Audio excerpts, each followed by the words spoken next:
Hello বন্ধুরা, সবাই কেমন আছেন? আশা করছি সবাই ভালো আছেন, ভালো থাকবেন। বন্ধুরা, আজকে বর্ষা এখন তো বর্ষাকাল, বাইরে ফুল আনতে যেতে পারিনি, তাই আজকে আমার ছাদেই ফুল গাছ আছে। এই যে ঠাকুরের বাসন টাসন সব ধুয়ে রেখেছি, তো এবারে ফুল তুলতে এসছি ছাদে, ঠাকুর দেব। তো দেখাচ্ছি আমার ফুল গাছে কীরকম ফুল হয়েছে। এ দেখুন, এই যে ফুলের সাজি নিয়ে এসছি, আর ফুল দেখুন কীরকম ফুল হয়েছে। ছাদে টবে গাছ লাগানো আছে, তো এটা নীলকণ্ঠ ফুল আছে এখানে, থোকা থোকা নীলকণ্ঠগুলো হয়েছে।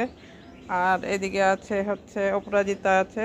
এই যে অপরাজিতা ফুলটাও অনেক বড় ঝাঁকড়া গাছ হয়েছে, আর ফুল হয়েছে এই যে দেখুন, অনেকটাই ফুল হয়েছে। তো আমার মোটামুটি ঘরের ঠাকুরের জন্য এই দুটো গাছের ফুল দিয়েই পুজো হয়ে যায়। তো বন্ধুরা, ঠিক আছে, ফুলটা পেরে নিই, কতটা পারছি দেখাচ্ছি আপনাদেরকে। এরকম যদি ছাদে আমরা গাছ লাগাই টবের মধ্যে, তাহলে অনেকটা সময় ও সময়ে অনেকটাই কাজে লেগে যায়। যারা পুজো টুজো করি তাদের পক্ষে খুব ভালো হয় আর কি। এই দেখুন ফুলগুলো তুলে নেব।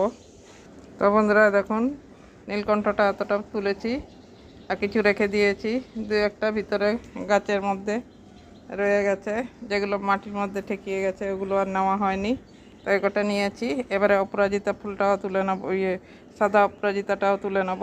বর্ষাকাল মানে বুঝতে পারছেন ছাদের অবস্থা কীরকম হয়ে আছে। তো এবারে এই সাদা অপরাজিতা ফুলগুলো তুলে নেব।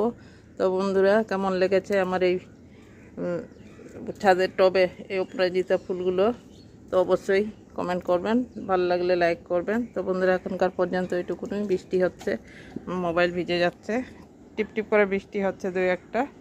তো আজকের জন্য এইটুকুনই, সবাই ভালো থাকবেন। এই যে তুলছি এখনও। তো ঠিক আছে, সবাই ভালো থাকবেন।